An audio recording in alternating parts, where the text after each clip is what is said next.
Hello and welcome to tonight's Nexus Report. We're covering LCK and LPL. Tomorrow LCP plays as well, so make note of that if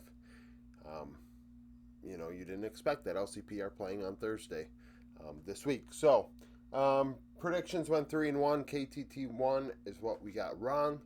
The KT roster that I put into my team rankings yesterday was the one where I saw it was going to be perfect. Sylvie, BDD, Ghost, Palu. While the solo laners were right, the other three were wrong. We'll talk about that when we get there. For the start, though, we got to talk about Nongshim KRX. Nongshim very strong in this matchup, leading for 76% of the minutes played. They took all but one Drake and both Barons, 3,200 gold to power play. Scout had a solo kill, dominating, leading in all three major categories, 18, 4, and 21, with the best KDA on the team. 30% damage share, 76 kill participation. He was up 834 gold into UCal in this matchup. Speaking of UCal, he had a solo going 5, 5, and 7. Lazyfield had 27% of his team's damage and 7 solo or 2v2 kills in this series. A very aggressive performance out of the only Vietnamese import in LCK.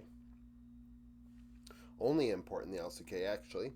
Ondel had a solo or 2v2 kill, 74 KP in the loss. We see Sponge and Willer traded solos in the jungle. Diable and Lehens also with one each. So really, 10 solo or 2v2 kills in 2 games. Pretty insane. Early game stats, 246 gold lead for Willer into Sponge. It's the only bright spot for KRX in the early game. Frog played for KRX instead of Rich. So King won by 550 gold. Makes sense. Bot lane duo went to Diable Lehens about 265. So really, about a 1,300 gold lead or so for Nongshim at 15 minutes in this matchup.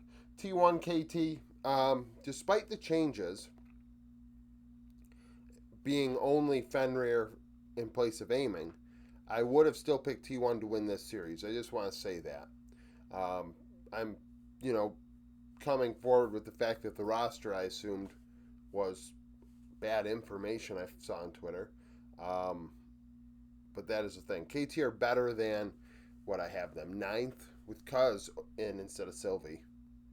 And then Effort in place of Palu. They're going to just be statistically better. Not to say Palu isn't better than Effort, but the way that the team ranking individual stats work, the more academy games or challenger games you played, the worse your stats were nerfed because you're playing at a lower level of competition. So with that in mind, KT still won 2-0.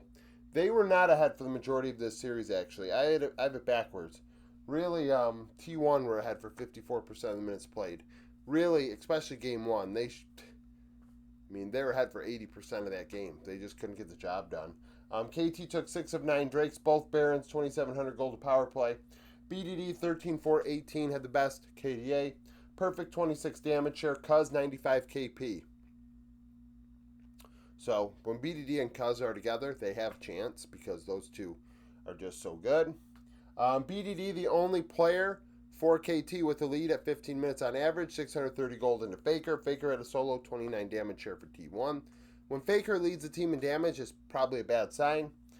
Pays 4, 4, and 11. Owner 71 KP. We see Fenrir and Doran also with solos in this matchup. 1,083 gold lead on average for Doran into Perfect. 315 for Owner. 770 for Pays and Carrier. So the likely parties winning the early game, but like I said, just couldn't finish these games out against KT. So what are you looking at here? Was it 138? About a 1,500 gold lead at 15 minutes on average for T1 in the loss. LPL did not have LPL stats, so I had to farm them myself using the VOD. Anyone's Legend wins 2-0. Drake's 5-5. They took 2 of 3 Barons.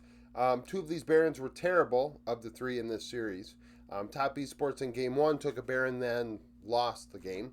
Negative 1,400 gold and lost the game on that Baron. And then Anyone's Legend took 2 Barons in Game 2. The first one, negative 1,600 gold. Second one had value, so they average out at 1,300. Tarzan super strong. Had a solo going 12-1 and 25, 88 KP. His Neferi is disgusting. Hope had a solo kill, 33 damage share. Jackie Love had 2 solo 2v2 kills going 10, 7, and 4. Cream, 30 damage share. Joao, 88 KP. We see Zuan and Breathe exchange solos in top lane. That's the only area where Top Esports did have an advantage. Zuan a very small gold lead due to his Olaf in Game 2. And then Cal had a 2v2 kill as well. Otherwise, though, Tarzan 880 gold ahead. Shanks 100 or so. Hope and Cal 730. So about a 1,700 gold lead at 15 minutes for anyone's legend in this matchup. One that we could see multiple times, not only during this double round robin, but also just in playoffs and who knows, even beyond. These two teams are certainly capable of being in regional finals and as well as being at Worlds. BLG, LGD. BLG win 2-1. Sloppy first 2 games. Wembo barely involved in this series in a side lane, picking mushrooms, doing whatever the fuck he was doing. I think he was involved in 10 kills of 51. Knight, 3 solo kills, all in Game 3 on the Akali. 17, 6, and 14, 26 damage share. He was up 400 gold in at Tangwan. An had 2 solo kills of his own, 72 KP. We see 3,000 gold power plays for BLG on average. Birdall, 9, 3, 12, 29 damage from the loss. He did very well. Hung, 79 KP.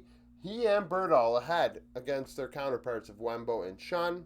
So they had about a 639 gold lead combined. However, Viper and An, 1,300 gold lead into Shawa and Crisp, and that was really the difference in this one. Despite Viper not leading the team in damage, he had 5 solo or 2v2 kills in this series. Shawa had 1 on Lock. Tangwan and An had 1 as well. So was at 6, and so 8 solo or 2v2 kills in this one. Very active bot lane 2v2s in these series. So that's it. Thank you for watching. If you liked the video, like it. Subscribe to the channel for daily League of Legends content. Follow me on Twitter. Join the Discord. Become a YouTube supporter. And hope to see you again tomorrow.